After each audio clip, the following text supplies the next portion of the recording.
बिस्मिल्लाहिर्रहमानिर्रहीम। आज जिस टॉपिक पर हम गुफ्तगू करेंगे वो है सूद के बारे में कि अगर कोई बंदा सोसाइटी के अंदर आप महसूस करते हैं कि सूद का कारोबार करता है और गरीब लोगों को पकड़ के उनका खून चूसता है, तो उसका कानून में क्या हल है, क्या सज़ा, क्या जुर्माना और कैसे उसके ख़िलाफ़ हमने चलना है। मेरे पास एक क्लाइंट आया तो वो बहुत परेशान बेचारा, बहुत गरीब था। तो वो कहता है कि हालात बहुत टफ़ हो गए, तो हमने किसी से कर्ज़ लिया, मोहल्ले में कोई आदमी देता था, कर्ज़ लिया 1 लाख रुपया। तो उसने कंडीशन ये लगाई कि 1 लाख रुपया जब तक वापस नहीं करते, हर महीने मुझे 10,000 रुपया आपने फ्री में देना करना है, सूद के तौर पर।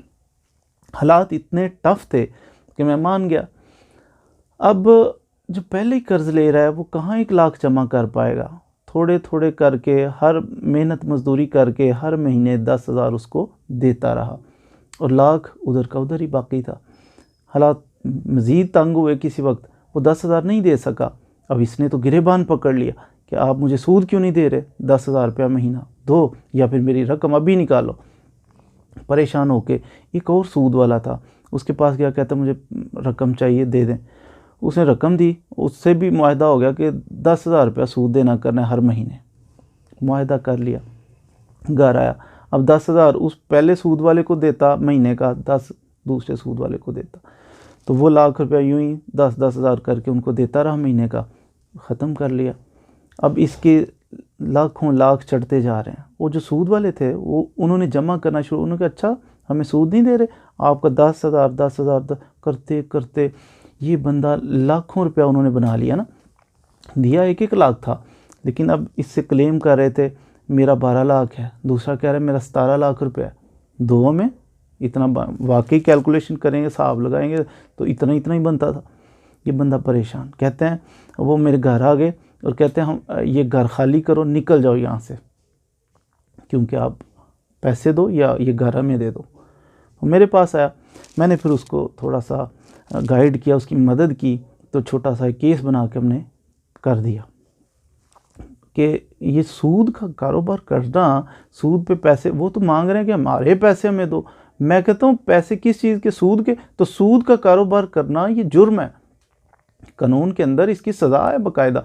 पंजाब के अंदर ये कानून बन चुका है 2007 से, तो इसमें तो आप पकड़े जाओगे। तो बहरहाल हमने वो केस किया, तो वो डरते हुए, झूठ के पैर नहीं होते, उन्होंने फिर सुलह की, उन्होंने माफ़ी मांगी कि भाई हम आपसे नहीं पैसे लेते, बस केस हमसे उठा लो।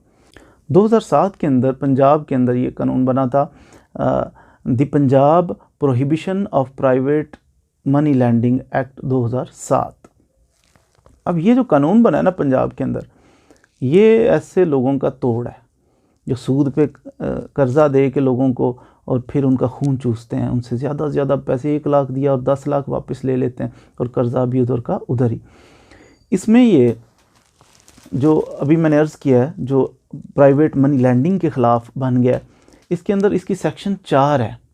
तो सेक्शन 4 ये कहती है हमें कि अगर कोई बंदा प्राइवेटली, एक तो होता है ना बैंक वगैरह कारोबार करते हैं, वो स्टेट बैंक के अंडर होते हैं, रूल्स होते हैं, रेगुलेशंस होते हैं, और चेक एंड बैलेंस का सिस्टम होता है उनका। उनके अलावा प्राइवेटली कोई बंदा कारोबार शुरू कर ले बेड़े महल्ले में और या फिर इलाके में, तो वो लोगों को कर्ज दे और उनका खून चूसता रहे, ऐसा नहीं है। जो शख्स सूद का कारोबार करेगा, प्राइवेटली यूं सूद का कारोबार कर रहा है, उसको किसी को पैसे देता है और उससे सूद वसूल करता है, ये जुर्म है। और इसकी सज़ा है कि 10 साल तक ऐसे बंदे को कैद की सज़ा हो सकती है, या उसे 5 लाख रुपए तक जुर्माना हो सकता है, या फिर ये दोनों सज़ाएं भी एट ए टाइम हो सकती हैं। उसको 10 साल कैद भी हो सकती है और 5 लाख जुर्माना भी हो सकता है, दोनों सज़ाएं हो सकती हैं। तो इसलिए ये जो सूद का कारोबार करने वाले हैं, अल्लाह ताला का खौफ खाएं, अल्लाह ताला से डर जाएं।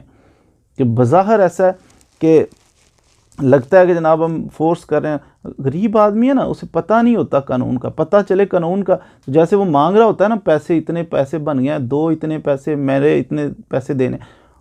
अनपढ़ लोग वो डर रहे होते हैं, वाकई हमने इतने पैसे इसके देने हैं, नहीं देने। भाई ये जुर्म है, सूद हराम है, और हराम होने के साथ साथ ये गैर कानूनी भी है ये काम करना। तो वो देने वाला उल्टा शिकंजे में फंसेगा और उसको लेने के देने पड़ जाएंगे।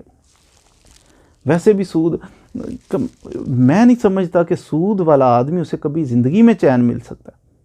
रसूलुल्लाह सल्लल्लाहु अलैहि वसल्लम ने इरशाद फरमाया, एक दफ़ा आका अलैहिस्सलातु वस्सलाम तशरीफ़ ले गए मिराज पर, तो आपने देखा कुछ लोग ऐसे थे जो खून के दरिया के अंदर डूबे हुए थे और उनके पेट के अंदर पत्थर थे। तो आपने फरमाया, अब हज़रत जिब्रील अमीन अलैहिस्सलाम से फरमाया कि ये कौन लोग हैं? उन्होंने अर्ज़ की, या रसूलुल्लाह सल्लल्लाहु अलैहि वसल्लम, ये वो बदबख्त हैं जो दुनिया के अंदर सूद खाया करते थे, आज इनकी ये हालत है। फिर हुज़ूर सल्लल्लाहु अलैहि वसल्लम ने हदीस मुबारक का मफ़हूम है 36 मरतबा ज़िना करने का जो गुनाह है, 36 मरतबा ज़िना करने का जो गुनाह है, सूद का 1 दिरहम खाना उससे भी बड़ा गुनाह है। इतना ऐलान जंग है, अल्लाह के नबी का भी, अल्लाह ताला का भी ऐलान जंग है उस शख्स के बारे में कि जो सूद का कारोबार करता है। जब सूद हराम हुआ ना, आगाज़ में शुरू में नबी अकरम सल्लल्लाहु अलैहि वसल्लम हज के मौका पर तशरीफ़ फरमा थे, तो आपने कहा कि आज के बाद सूद को मैं हराम करता हूँ। साथ आपने इरशाद फरमाया कि मैं अपने चचा अब्बास रज़ी अल्लाह ताला अन्हु, उनका भी जितना सूद है वो माफ़ करता हूँ। हज़रत अब्बास रज़ी अल्लाह ताला अन्हु, उनके पास काफ़ी सारे पैसे थे और जो भी ज़रूरतमंद आता कहता, जनाब इतने पैसे आप हमें इतने माह के लिए दे दें कर्ज़ के तौर पे और हम इतना नफ़ा भी साथ देंगे। तो इन्होंने बहुत सारे लोगों को पैसे दिए हुए थे, तो रसूलुल्लाह सल्लल्लाहु अलैहि वसल्लम ने फरमा दिया कि मैं अब्बास रज़ी अल्लाह ताला अन्हु इनका भी सूद माफ़ करता हूँ। बजाय इसके परेशान होते तो जनाब टेंशन लग जाती कि इतना पैसा डूब जाएगा।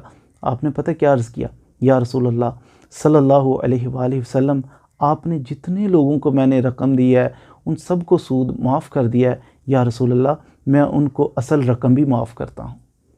तो फिर अल्लाह ताला की रहमत ऐसी हुई कि 535 साल तक हज़रत अब्बास रज़ी अल्लाह ताला अन्हु के घराने की हुकूमत रही, आपके ख़ानदान की हुकूमत रही। बनु उमैया का जो ख़ानदान था, अब्बासी हुकूमत आपने सुना होगा। तो अल्लाह ताला की ज़ात अल्लाह के लिए जो छोड़ता है ना, बुराई को तर्क करता है, अल्लाह ताला उसे भूखा नहीं मरने देता। अल्लाह ताला की ज़ात उसको नफ़ा अता फरमाती, और ऐसा नफ़ा कि 535 साल तक हुकूमत अल्लाह ताला ने अता फरमा दी कि मेरे लिए छोड़ा है, मेरी रज़ा के लिए छोड़ा है। सूद से तौबा कर लीजिए, अल्लाह ताला की ज़ात इंशाअल्लाह, ये इंश्योरेंस की हमें ज़रूरत नहीं है। हाँ, हर चीज़ इंश्योर्ड है, अल्लाह के नबी ने, अल्लाह ताला ने इंश्योर्ड कर दी है कि भाई मेरी राह पे चलो, अल्लाह ताला वारे न्यारे कर दे। कर्ज़ हसना दो लोगों को, सदका करो, माल बढ़ जाएगा। माल की लालच में और हवस में हम सूद का कारोबार करते हैं।